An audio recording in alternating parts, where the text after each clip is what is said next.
Pada suatu hari yang cerah, di suatu negeri yang indah dan sangat jauh dari negeri-negeri yang diketahui manusia, ada seekor burung gagak ajaib yang melintasi pegunungan sampai akhirnya tiba di gua. Saya katakan ajaib bukan hanya wujudnya, tapi burung itu juga bisa bicara. Gua yang didatangi juga bukan gua biasa, melainkan sarang dari penyihir gelap bernama Gin Gema. Burung itu membawa kabar dari majikannya yang juga penyihir gelap bernama Bastinda bahwa sang majikan telah siap untuk melakukan pertukaran eliksir keabadian dengan sepatu perak.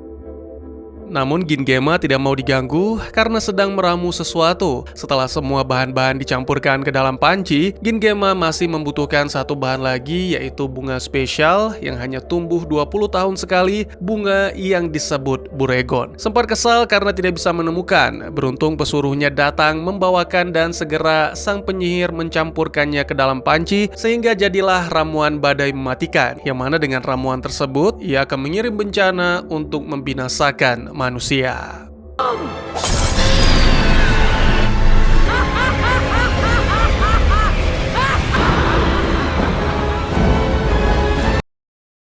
Adegan berpindah menampilkan keluarga Smith yang terdiri dari suami istri John dan Anna, putri mereka Ellie, dan peliharaan mereka Totoshka atau Toto sedang bertamasya ke suatu desa atau tempat terpencil. Selain untuk liburan, John dan Anna berniat untuk menjauhkan putri sematawayang mereka dari internet, namun mereka tidak menyangka Ellie ternyata begitu cerdik. Gadis itu menyelipkan ponselnya di dalam buku dan tetap bermedia sosial ria. John yang marah menyita ponselnya, bukannya meminta maaf, tapi Ellie malah meluapkan kekesalan dan pergi meninggalkan orang tuanya, dan tiba-tiba saja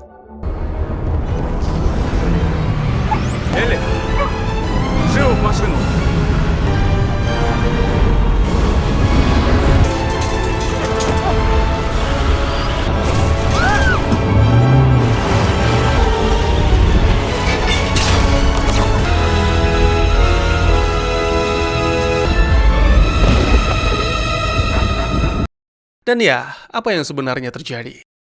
Selamat datang dan selamat berjumpa kembali bersama saya Teguh Gusto. Bagaimanapun kabar dan dimanapun berada, ada kalanya kita perlu tersesat sebab hanya di tengah kabut kebingungan, hati akhirnya menemukan siapa dirinya yang sejati. Seperti biasa, saya akan bercerita dan tentu saja tentang sebuah film. Kali ini berjudul Voshmegnik Izumunogo Goroda Doroga Iziltogo Kirpicha. Bingung kan? Jadi bahasa Indonesianya Penyihir Kota Zamrud Jalan Berbata Kuning. Sebuah film asal Urai yang disutradari oleh Igor Voloshin serta dibintangi oleh Ekaterina Shervova, Yuri Kolokolnikov, Yevgeny Chumak, Arthur Faka. Tunggu, emang kenal? Ya sama, saya juga nggak kenal. Jadi marilah jangan berlama-lama, marilah siapkan kopinya dan marilah lanjutkan cerita. Cerita berlanjut ke beberapa waktu kemudian, di mana Toto berusaha membangunkan Ellie yang pingsan dan mereka berdua masih ada di trailernya. Yang mengejutkan adalah Toto tiba-tiba bisa bicara layaknya manusia, tapi itu hanyalah salah satu dari sekian banyak kejutan yang menanti. Karena selanjutnya, ketika membuka pintu trailer, Ellie mendapati bahwa mereka sedang berada di tebing di depan mulut gua. Sudah dulu takjubnya, karena kondisi trailer yang tidak stabil, Toto mengajak Ellie keluar lewat jendela, namun Ellie teringat akan ponsel yang sebelumnya disembunyikan, sehingga lebih memprioritaskan benda itu dan untungnya mereka selamat dan terdengar hiruk-pikuk yang ternyata dari kaum Jevuni, sejenis kurcaci atau hobbit. Mereka memperkenalkan diri dan mengucapkan selamat datang di negeri biru dan menganggap Ellie sebagai peri. Di tengah kebingungan, salah satu Jevuni datang bernama Urfin Jus. Dia adalah budak Gin Gema, mengabarkan bahwa majikannya telah mati dan kini rakyat Jevuni bisa makan dengan bebas. Semua Jevuni pun merasa gembira karena selama ini mereka hidup tertindas. Tapi mereka menolak Urfin sebagai pemimpin karena hanya peri atau penyihirlah yang pantas memimpin suatu negeri. Jadi para Jevuni pun sepakat untuk mengangkat Ellie menjadi pemimpin baru. Ellie pun semakin bingung sampai akhirnya datang seorang peri bernama Filina. Peri itu menjelaskan bahwa trailer Ellie telah menimpa Gin Gema hingga mati, tapi tidak perlu merasa berdosa karena Gin Gema lebih berdosa di kala hidup. Dengan kata lain, Ellie dan Toto telah menjadi pahlawan, oleh karena itu dipuja para Jevuni. Filina kemudian menceritakan tentang niat Gingema memusnahkan manusia bumi. Filina yang berusaha menggagalkan dengan cara membelokkan badai, malah tidak sengaja membuat trailer Ellie terbang hingga tiba di dunia Jefuni. Ellie pun mohon agar dikembalikan, namun Filina meminta maaf karena itu tidak mungkin. Dunia manusia dan dunia Jefuni, atau mereka menyebutnya negeri ajaib, dipisahkan oleh gunung terkutuk, sehingga mau tidak mau harus menggunakan badai sihir lagi, yang mana itu hanya bisa dilakukan oleh penyihir. Sebagai informasi, di dunia ajaib, penyihir hitam atau penyihir jahat disebut penyihir, sementara penyihir putih atau penyihir baik disebut peri. Tak kehabisan akal, Ellie meminjam buku ajaib dari Filina untuk mencari tahu tentang wilayah-wilayah di dunia ajaib. Seperti yang kita tahu, Ellie berada di negeri biru yang dulunya dikuasai oleh Gingema, ada negeri kuning, wilayah kekuasaan Filina, negeri merah, kekuasaan peri Stella, kastil suram atau kita sebut saja ungu adalah kekuasaan Bastinda, sang penyihir jahat. Namun Ellie tidak bisa meminta kepadanya karena wanita itu hanya akan melempar Ellie ke mulut pemakan manusia. Selanjutnya ada negeri hijau yang dikuasai Goodwin, penyihir agung dan mengerikan. Toto berpikir bahwa mungkin saja yang mengerikan bisa menjadi harapan, dan tiba-tiba saja huruf-huruf pada buku melayang menyebutkan beberapa kalimat yang intinya Ellie harus membantu 3 makhluk dongeng, maka sebagai gantinya Goodwin akan memulangkan Ellie. Filina menjelaskan bahwa Ellie hanya perlu berjalan di jalur bata kuning untuk mencapai negeri hijau, atau dikenal juga negeri Zamrud. Jangan sampai keluar jalur, karena itu sangat berbahaya. Untuk berjalan tentunya dibutuhkan sepatu, dan untungnya Toto membawakan sepatu perak. Meskipun kebesaran, tapi itu adalah sepatu ajaib, jadi bisa menyesuaikan ukuran kaki Ellie. Dan ya, dimulailah petualangan Ellie dan Toto. Ух ты! Всегда бы так. Прощайся! Прощайся скорее! Пока, пока! Sementara itu ditampilkan di Kastil Ungu, Bastinda sedang bermain-main atau tepatnya menyiksa sepasang Jefuni dengan larangan berkedip. Jefuni pria mengalah demi menyelamatkan kekasihnya, dan ini sekaligus membuktikan cintanya. Namun di sisi lain, hal ini juga mengundang kemarahan Bastinda karena jatuh cinta sangat-sangat dilarang. Dan pada akhirnya, kedua Jefuni itu pun diseret ke penjara bawah tanah. Masih ingat gagak ajaib di awal video? Ya, burung yang bernama Kagikar ini melapor kepada majikannya tentang kabar kematian Gingema akibat tertimpa rumah kecil Ellie. Bastinda mengambil beberapa saat untuk berduka, lalu segera menanyakan soal sepatu sihir. Bastinda pun murka ketika mengetahui kini sepatu tersebut ada di Ellie, sehingga mengirim Kagi untuk merebutnya kembali, karena dengan sepatu itu Bastinda bisa menguasai dunia, bahkan Goodwin yang agung dan mengerikan pun akan tunduk padanya. Dan karena tidak bisa sepenuhnya percaya Kagi, Bastinda mengirim mata kirinya untuk mengawasi. Не доверяю этой каркающей породе. Волшебные туфельки сделают меня всемогущей. Kembali ke Ellie yang kini tiba di ladang labu. Saat Toto buang air, ia menyadari bahwa boneka jerami mengedipkan mata. Ellie pun mencoba memeriksa, tapi sama sekali tidak ada yang aneh, sehingga mengatakan bahwa Toto sedang berhalusinasi dan memutuskan untuk melanjutkan perjalanan. Опять показалось. Namun tiba-tiba saja Kagi datang menghadang, mengaku sebagai makhluk dongeng yang sangat membutuhkan bantuan. Namun ketika Ellie menanyakan apa yang ingin diminta burung itu, boneka jerami tiba-tiba bereaksi. Kagi mencaci maki boneka itu, yang mana dilihat Ellie sebagai keakraban, sehingga memutuskan untuk mengabadikan momen tersebut dengan kamera ponsel. Sayangnya, Не надо! Караул! flashlight membuat Kagi ketakutan sehingga kabur, dan Ellie pun kecewa karena mengira rencananya telah gagal. Tiba-tiba saja boneka jerami bereaksi kembali, seolah ingin membicarakan sesuatu. Ellie menyadari bahwa boneka itu tidak punya mulut dan memutuskan untuk menggambarnya, namun butuh sedikit usaha.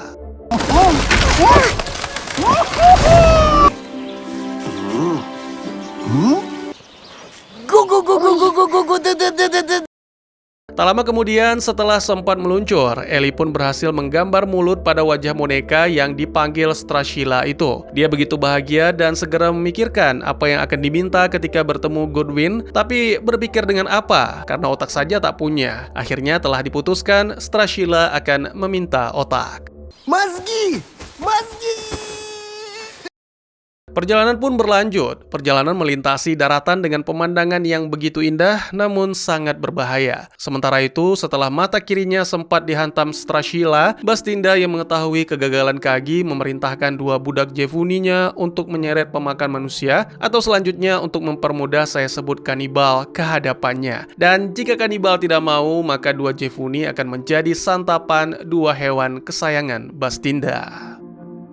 Kembali ke tokoh utama kita, yang mana kali ini kelompoknya menjadi lebih hidup karena Strashila tak henti-hentinya bertanya mengapa begini, mengapa begitu. Ellie sendiri sibuk mencari sinyal karena ingin berselancar ria di dunia maya, tapi ya mana mungkin ada sinyal di sana. Dan akhirnya Ellie mengenang kembali konflik dengan orang tuanya belum lama ini, dan Ellie pun mulai menyesalinya. Di Istana Ungu, akhirnya kanibal datang menghadap. Awalnya ia tidak sudi diperintah oleh penyihir busuk, tapi Bastinda segera menyebar ramuan untuk membuat kanibal tunduk. Kanibal diperintahkan untuk merebut sepatu perak dari Ellie, dan sebagai imbalan ia diizinkan menyantap Ellie, serta istana kesayangan kanibal akan dikembalikan.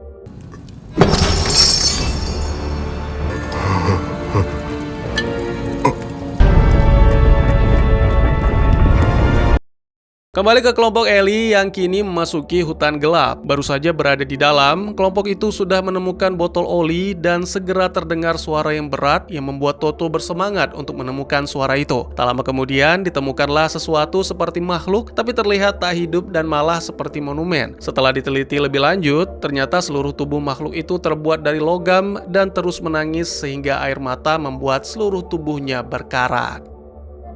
Strashila mengusulkan menggunakan oli yang mereka temukan, sebuah ide yang brilian, dan Ellie pun segera melumuri pada mulut si makhluk sehingga dapat berbicara. Makhluk itu memperkenalkan diri sebagai manusia kaleng penebang pohon, atau untuk mempermudah kita sebut saja Tin Man. Sementara oli terus dilumuri, Tin Man menceritakan bahwa dulunya ia manusia yang jatuh cinta pada seorang wanita sehingga melamarnya. Lebih lanjut, Tin Man menjelaskan bahwa wanita itu begitu cantik sampai-sampai Tin Man menyimpan kecantikan tersebut di hatinya.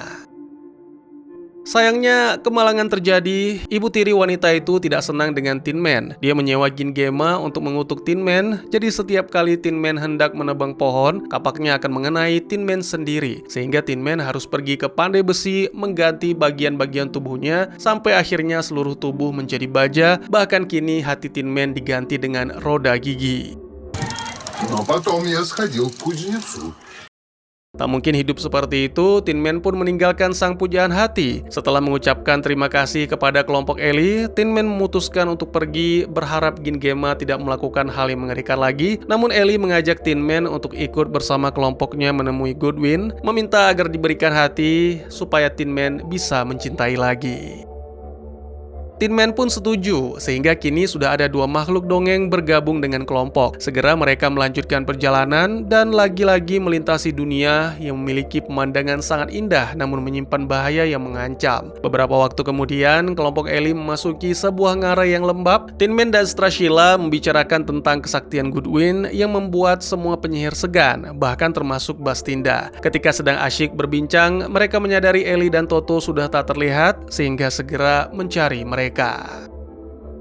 Di sisi lain, Ellie dan Toto sedang bertengkar karena Ellie kesal melihat Toto terus memainkan mainan ayamnya sampai-sampai Ellie mengomel persis seperti ucapan sang ibu, dan itu membuat Ellie merasa kehilangan. Tak lama terdengar bisikan yang memanggil Ellie, sementara Toto terkena perangkap. Ellie mengikuti suara yang ternyata dari jamur perayu milik Bastinda, dan itu digunakan oleh kanibal untuk memperdaya Ellie. Ya, kanibal mengaku sebagai Goodwin, mengatakan akan memulangkan Ellie menggunakan panci sakti yang berfungsi sebagai alat teleportasi. Элли, что с тобой? Ты куда? Di saat yang sama, Tin Man dan Strashila berhasil menemukan dan melepaskan Toto. Segera Toto pun berlari menyusul Ellie yang ternyata sudah masuk ke dalam panci. Tin Man dan Strashila menyusul dan mengatakan bahwa mereka mengenali kanibal. Awalnya Toto bertindak duluan untuk membebaskan Ellie, tapi ya tentunya gagal, sehingga Tin Man dan Strashila segera turun tangan memulai pertarungan. Лезвие, удар, рублю. Делай как я.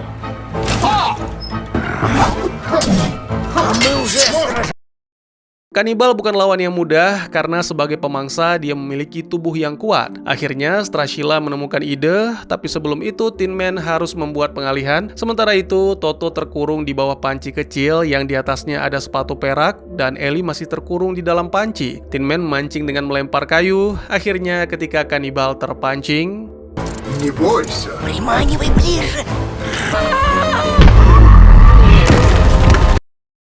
lagi-lagi Bastinda gagal merebut sepatu perak dan hanya bisa menyaksikan semua yang terjadi dengan penuh kesedihan dan amarah. Setelah membebaskan Ellie, Toto datang membawakan sepatu perak. Namun yang menjadi pertanyaan, mengapa Ellie secara sukarela masuk ke dalam panci jika mengetahui akan dimasak? Ellie tidak bisa menjawabnya dan mulai marah hingga akhirnya terjatuh. Ini membuat teman-teman semakin bingung, tapi meskipun demikian mereka mencoba mengerti bahwa semua ini karena Ellie sangat merindukan orang tuanya.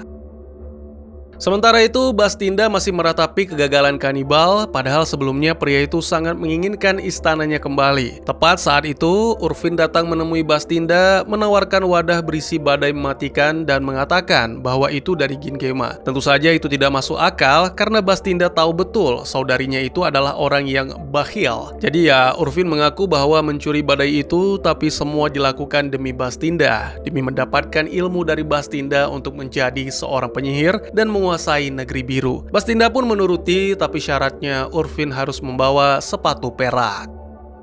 Kelompok Ellie masih berada di ngarai karena mereka sedikit hilang arah, berputar-putar pada jalan yang sama. Mereka tidak mungkin mengambil jalur mundur karena ada kanibal di sana. Lalu tiba-tiba saja terdengar suara yang membuat Toto bergegas meninggalkan kelompok. Tak lama kemudian, kelompok berhasil menemukan Toto yang sedang mengomel. Anjing itu mengaku sedang mengomeli seekor kucing compang-camping, padahal sebenarnya itu adalah singa. Ya, singa itu sama sekali tidak menyeramkan, tapi malah menggemaskan. Singa pengakut terus Leafy Lev, atau untuk mempermudah kita sebut saja Lev, mengaku bahwa dirinya adalah raja hutan tanpa rakyat karena sangat penakut sehingga rakyat mengusirnya dari hutan dan kini Lev luntang-luntung gak jelas. Strashila mengusulkan kepada Ellie agar mengajak Lev ke dalam kelompok mereka supaya bisa memperoleh keberanian dari Goodwin dan kembali menjadi raja. Awalnya Lev menolak, mengaku takut menghadapi bahaya dalam petualangan, tapi ia lebih takut lagi ditinggal sendirian di ngarai dengan kanibal yang bisa terbangun kapan saja, sehingga singa itu pun terpaksa ikut. Как же я? Я уже иду. Beberapa waktu kemudian, celah-celah yang sebelumnya sempit kini terlihat melebar, tanda kelompok Ellie sudah mendekati pintu keluar dan akan segera kembali menemukan jalur kuning. Tiba-tiba saja muncul seekor tikus yang membuat Lev terhenti, tentu saja karena takut. Seharusnya Lev cukup mengaum dan untungnya Toto berbaik hati mengajarkan langkah-langkahnya, namun kekonyolan yang menyayat hati menurut Toto, tapi tidak mengapa karena jarang ada yang berhasil pada percobaan pertama. Jadi ya, mereka pun mengabaikan si tikus dan melanjutkan perjalanan. Kesepakatan telah didapat, tapi Bastinda masih belum menemukan siasat yang tepat, sampai akhirnya Urwin mendatangi, mengingatkan Gingema yang senang membuat orang tertidur. Ya, secara tidak langsung, Jefuni itu memberikan ide kepada Bastinda, sehingga segera merapal mantra untuk menumbuhkan bunga popi di jalur yang akan dilintasi oleh kelompok Ellie.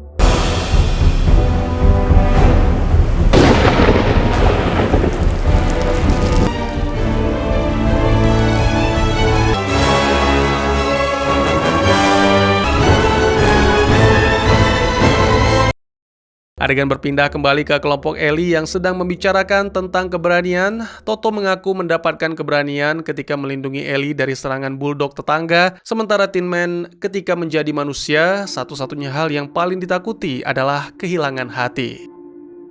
Ellie sendiri tidak terlalu peduli, dia lebih berfokus dengan ladang bunga yang sangat instagramable, sehingga segera mengajak semuanya berfoto bersama. Semuanya pun berpose dan tiba-tiba saja Ellie, Toto, dan Lev tertidur. Strashila ingin membangunkan, tapi Tin Man melarang karena mungkin mereka kelelahan. Bastinda sempat merasa senang karena ide Urfin membuahkan hasil, namun ternyata efek bunga popi juga mempengaruhi matanya, sehingga mata sang penyihir ikut tertidur.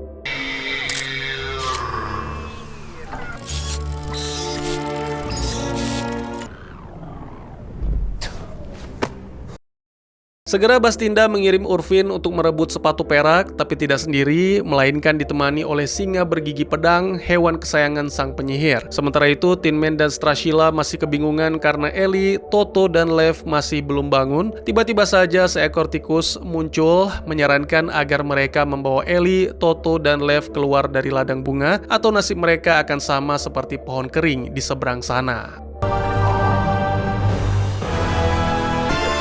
Ты проснешься, Элли, слышишь?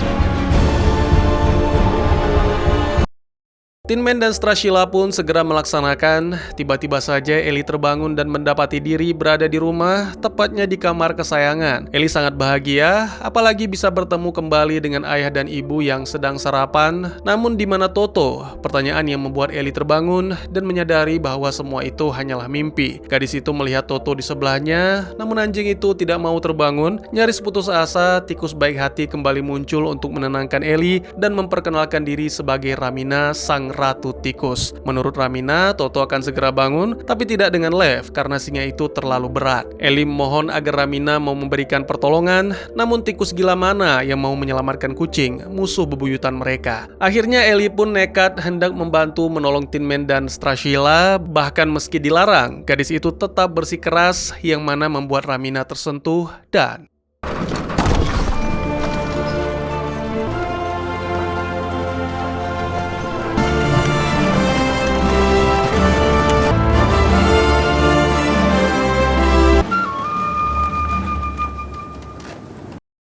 jangan salah paham, ini tikus bukan sembarang tikus, tapi juga bukan tikus berdasi. Selain kuat, mereka juga sangat kompak sehingga dengan mudah mendorong gerobak yang mengangkut Lev keluar dari ladang bunga. Ramina mengakui hatinya tergerak karena melihat kegigihan Ellie, dan karena kegigihan tersebut, Ellie mendapatkan suling dari Ramina yang diyakini akan berguna ketika dalam kesulitan. Lalu bersama dengan perginya sang ratu tikus, bunga popi berterbangan, yang mana menandakan bahwa kutukan berhasil dipatahkan. Dan menurut Tin Man, ini belum pernah terjadi.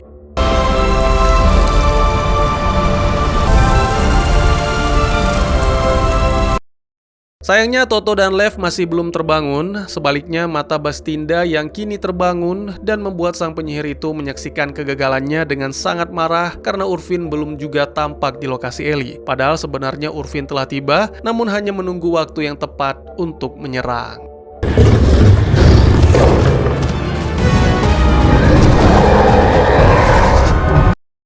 Kelompok Ellie hanya bisa menunggu sambil berharap Lev dan Toto bisa segera bangun agar bisa melanjutkan perjalanan yang sudah tak jauh lagi. Tiba-tiba ponsel Ellie berdering, bukan ada panggilan ataupun pesan, tapi notifikasi kalender, di mana dalam notifikasi tersebut juga menampilkan video-video penuh kenangan, yang mana kala itu Ellie sedang berulang tahun. Ellie terkejut melihat Toto ternyata sudah bangun dan mengatakan bahwa yang sudah berlalu tidak akan kembali. Lalu tiba-tiba saja terdengar suara auman singa, dan pastinya itu bukan Lev, sehingga Ellie meminta Toto untuk membangunkan Lev, sementara dirinya bersama Tin Man dan Strashila menuju jembatan untuk membuat pengalihan. Karena jembatan itu rusak, Tin Man memutuskan untuk menjadi pijakan agar teman-temannya bisa lewat. Tapi untuk selanjutnya, cara ini tidak berhasil, sehingga mereka harus turun lalu memanjat, di mana di saat yang sama, Urfin dan para singa bergigi pedang datang mengepung. Осторожно!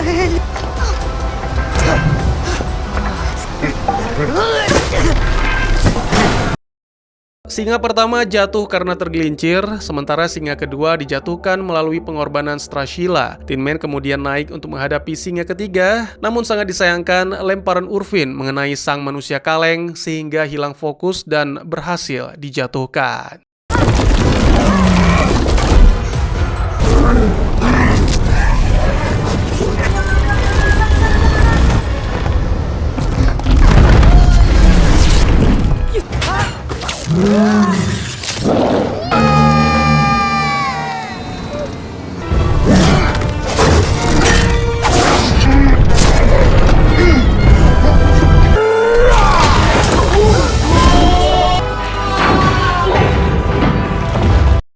Kini hanya tinggal Ellie yang dalam kondisi terdesak, tiba-tiba saja terdengar auman dan alangkah terkejutnya mereka ketika mengetahui bahwa itu auman Lev. Ya, Lev bertekad akan menjadi berani demi melindungi Ellie dan segera memulai pertarungan dengan singa bergigi pedang.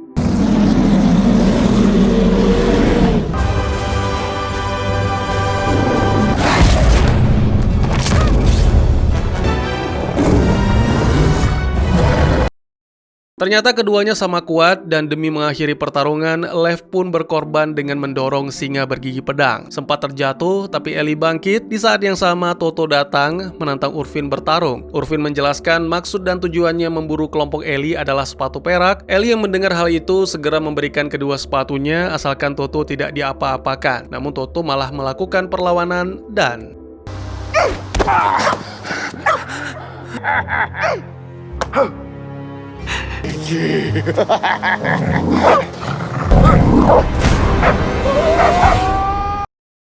Setelah itu terungkap bahwa ternyata Tin Man, Lev, dan bahkan Strashila selamat. Strashila bahkan berhasil menangkap sepatu perak dan segera mengembalikan ke Ellie. Semua pun kembali berkumpul dalam rasa syukur. Namun satu hal yang masih kurang, yaitu pengakuan. Ya, pada momen ini Ellie mengakui pengkhianatannya, mengira kanibal adalah Goodwin dan berencana meninggalkan Toto. Toto mengaku mengetahui semua itu dan mengaku telah memaafkan Ellie. Sebuah momen mengharukan, namun jangan sampai kelamaan karena perjalanan harus segera dilanjutkan. Я предала, понимаешь, предала. Beberapa waktu kemudian, mereka kembali berjalan di jalur kuning dan kini Istana Zamrud mulai terlihat yang mana berada di antara pegunungan. Saat menaiki tangga, masing-masing dari mereka mengingat kembali tentang keinginan yang akan disampaikan kepada sang penyihir agung sembari melumuri oli pada persendian Tin Man. Strashila mengungkapkan jika memiliki otak nanti ia ingin menjadi cendekiawan. Sementara Tin Man, jika memiliki hati maka ia akan mencari sang kekasih. Lev tidak bisa menjawab pertanyaan itu karena penyakit takutnya kumat. Sedangkan Ellie dan Toto pastinya ingin pulang ke dunianya lagi. Tentu ini akan menjadi perpisahan, tapi Ellie berjanji tidak akan melupakan teman-temannya. Toto kemudian menyemangati semuanya karena tak lama lagi mereka akan menemui Goodwin sang penyihir agung. Adegan pun kemudian menampilkan Istana Zamrud yang begitu megah, di mana pada saat yang sama Kagi tiba untuk menemui Tuan Goodwin, menyampaikan bahwa Bastinda telah memiliki badai mematikan dan Ellie akan merebut bencana tersebut jika Goodwin mengabulkan permintaan gadis itu. Dan Bastinda akan melakukan segalanya demi mendapatkan sepatu perak yang kini ada pada Ellie. Seorang gadis versus penyihir. Goodwin tidak pernah menyangka, tapi juga tidak punya pilihan, dan tamat. Kisahnya yang berakhir tiba-tiba membuat sebagian besar orang bertanya-tanya apakah film ini memang dimaksudkan hanya sebagai pembuka dari sesuatu yang lebih besar. Ternyata benar, film ini hanyalah bagian pertama dari adaptasi novel klasik Alexander Volkov di mana konflik utama belum benar-benar dimulai. Karena itu banyak hal terasa menggantung seperti perjalanan Ellie yang belum sampai ke negeri hijau sepenuhnya dan misteri seputar siapa sebenarnya penyihir besar yang dikabarkan bisa mewujudkan keinginan setiap orang. Banyak juga yang mempertanyakan motif sebenarnya dari para penyihir jahat seperti Bastinda dan Gingema. Film hanya memperlihatkan sekilas ambisi mereka untuk menguasai negeri ajaib tanpa benar-benar menjelaskan asal kekuatan mereka atau alasan dibalik kebencian mereka terhadap Ellie. Bahkan karakter Goodwin sendiri belum muncul secara penuh, menimbulkan teori bahwa mungkin ia bukan sosok penyihir sejati, melainkan seorang yang menggunakan ilusi dan tipu daya seperti dalam versi klasiknya. Hal ini juga membuka kemungkinan bahwa sequelnya nanti, Ellie dan teman-temannya akan menyadari bahwa semua keajaiban yang mereka cari sebenarnya berasal dari kekuatan hati mereka sendiri. Di balik semua misteri itu, film ini tetap mempertahankan tema utama tentang pencarian jati diri. Setiap karakter memiliki keinginan sederhana, hati bagi Tin Man, otak bagi Strashila atau Scarecrow, dan keberanian bagi Lev. Namun film belum memberi jawaban apakah keinginan itu benar-benar akan diwujudkan oleh sang penyihir hijau, atau hanya simbol dari kekuatan yang sudah ada dalam diri mereka. Hal lain yang belum dijelaskan adalah nasib keluarga Ellie di dunia nyata. Film memperlihatkan ayah dan ibunya hanya sebentar tanpa ada petunjuk apakah mereka menyadari hilangnya anak mereka atau apakah akan ada hubungan antara dua dunia itu di kemudian hari. Banyak yang berspekulasi bahwa film kedua akan membuka kembali pintu antara dunia manusia dan dunia sihir, memperlihatkan bagaimana pengalaman Ellie di Tanah Zamrud akan mengubah pandangannya tentang rumah dan keberanian. Berdasarkan novel aslinya, sequel kemungkinan akan membawa Ellie dan teman-temannya menghadapi Bastinda, penyihir jahat dari barat yang menguasai pasukan kera bersayap dan memiliki kekuatan untuk mengendalikan badai. Dalam cerita Volkov, Bastinda memerintahkan budaknya untuk menangkap Ellie dan teman-teman, membuat mereka harus berjuang untuk bebas dan akhirnya menemukan cara menghancurkan kekuatan penyihir itu dengan kecerdikan mereka sendiri. Kemungkinan film kedua akan menampilkan babak besar ini sebagai klimaks penuh aksi dan visual spektakuler. Selain itu, Strashila nantinya akan menjadi penguasa Emerald City setelah penyihir menghilang, sedangkan Tin Man akan kembali memimpin negerinya sendiri, membawa pesan bahwa setiap karakter telah menemukan nilai sejati yang mereka cari. Sejumlah simbol kecil juga muncul sepanjang film pertama, seperti potongan kalimat tentang kekuatan keinginan dan peta yang tampak tidak lengkap. Semuanya terasa seperti petunjuk yang sengaja disimpan untuk bagian selanjutnya, dan meskipun beberapa kritikus menyebut ceritanya terlalu sederhana, film ini berhasil memikat dengan dunia visualnya yang megah serta nuansa dongengnya yang menenangkan. Pada akhirnya, kisah ini bukanlah akhir, melainkan sebuah janji, awal dari perjalanan panjang yang akan membawa Ellie dan para sahabatnya menemukan makna sejati dari keajaiban, hati, dan keberanian, sembari bersiap menghadapi ancaman besar yang menanti mereka di negeri ajaib. Bagaimana menurut kalian? Mungkin segitu saja teman-teman, terima kasih buat yang sudah menyaksikan. Silahkan memberikan komentar, bertanya, ataupun merequest kira-kira film apa yang menarik untuk dibahas. Bisa lewat kolom komentar, atau buat yang malu-malu bisa via DM ke Instagram saya di @tegugusto. Insya Allah pasti akan dibaca. Mari kita jadikan kolom komentar sebagai sarana penambah wawasan dan menciptakan jalinan persaudaraan, bukan malah menjadikannya sebagai tempat pembulian sehingga menciptakan permusuhan. Jangan lupa untuk dukung terus channel ini dengan cara share, like, dan subscribe, karena dukungan dari kalian sangat berharga bagi saya demi perkembangan channel ini. Saya Gusto, sampai jumpa di video selanjutnya. Tetap semangat, tetap bersyukur setiap hari. Dadah!